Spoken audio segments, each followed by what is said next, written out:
Right, so I want to do a video that's a sort of recap of the books I read. I didn't realize that I read so many in a year. I only started reviewing books for this channel starting last February 2019. And I've read about 34 books, which is not bad. I probably read a few in January, but I'm not including those because I don't remember which ones I read. So I'm going to do a top 5 books of last year that I read and the worst 5. So let's start with the best 5. The Rook by Daniel O'Malley. This was a really nice little gem I found. It's basically like an urban fantasy, supernatural, Men in Black kind of thriller about a woman who wakes up in a park surrounded by dead bodies, and she doesn't know what's going on, but she finds a letter in her pocket telling her that she's part of a supernatural organization, that a villain has wiped her memory, and she's going to have to use the letters spread throughout all of her house and her clothing in order to navigate this new dangerous world of monsters and spies and people with powers and things like that. It's a very quirky, fun mix of genres, nice British humor. It's a mystery as well, if you're into that. And it was just a blast. I couldn't put it down. You know, it's a really fun, quirky little book, and definitely check out the sequel, Stiletto, as well. It's not a top favorite, but it's still worth checking out if you like the first one. Second book is The Fall of Hyperion. This is a bit of a hard book to recommend because The Fall of Hyperion is basically a payoff book. Dan Simmons' Hyperion Canto series is 4 books. And the first 2 books are together, and the last 2 books are together.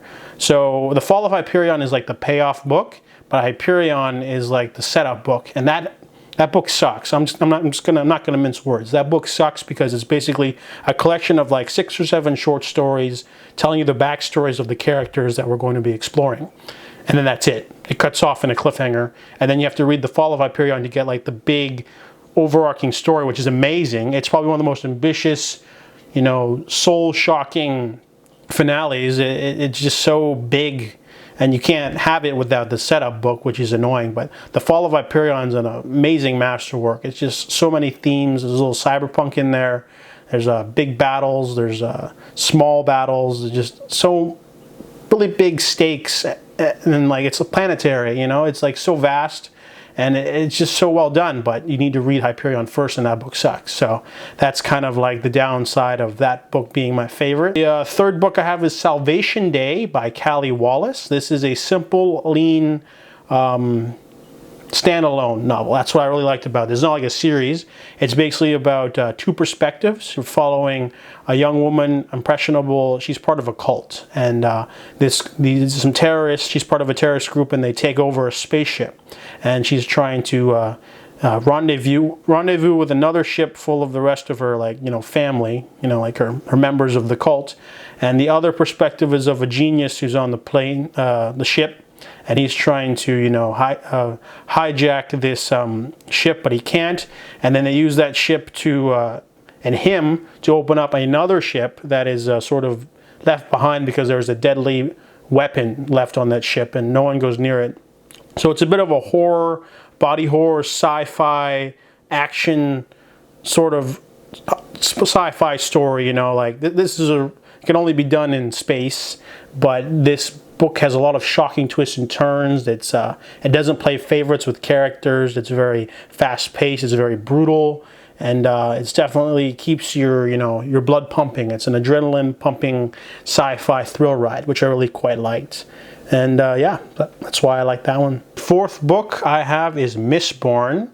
I only got around to reading the whole trilogy last year, but I like the first Mistborn book the most. I don't quite like the sequels, but the first one, let's not kid ourselves. Mistborn is a classic of the fantasy genre.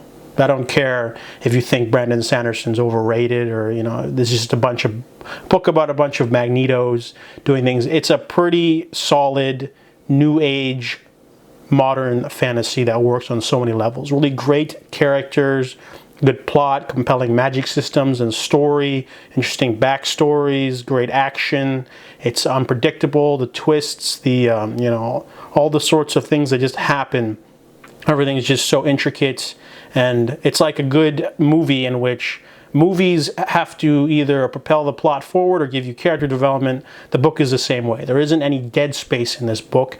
Every conversation, every page pushes the plot forward or gives you some really intricate, good character backstories. So Mistborn is definitely a favorite of mine. It's definitely a classic of the fantasy genre. I'm going to just insert this here because I want to change my answer for number 5 because I forgot about this other book. Number 5 is The Rise of Endymion. This is another movie that's very similar to the same way that Hyperion and the Fall of Hyperion are connected. The Rise of Endymion is a fantastic finish to the Hyperion Cantos. However, you can't read it without Endymion, which is like your usual basic adventure, sci-fi, but the Rise of Endymion has a lot more going for it, more space battles, some really powerful emotional moments, but especially the space battles. I mean, some of those duels are just so cool, and then there's the whole attack, and then they have this entire sequence done from these two characters' perspectives as like the ship explodes around them, and there's no sound because there's no sound in space, so it's just them trying to get to like an escape ship, and it's just, when you imagine in your mind, it's like breathtaking. So The Rise of Endymion is another very ambitious, superlatively filled payoff climax. It's just there, you know, it's all there in all its glory. You get the big battles, you get the finality of the entire series, and a pretty satisfying ending too. So The Rise of Endymion is my 5th favorite book of the year that I read. So those 5 are my 5 favorites of the year.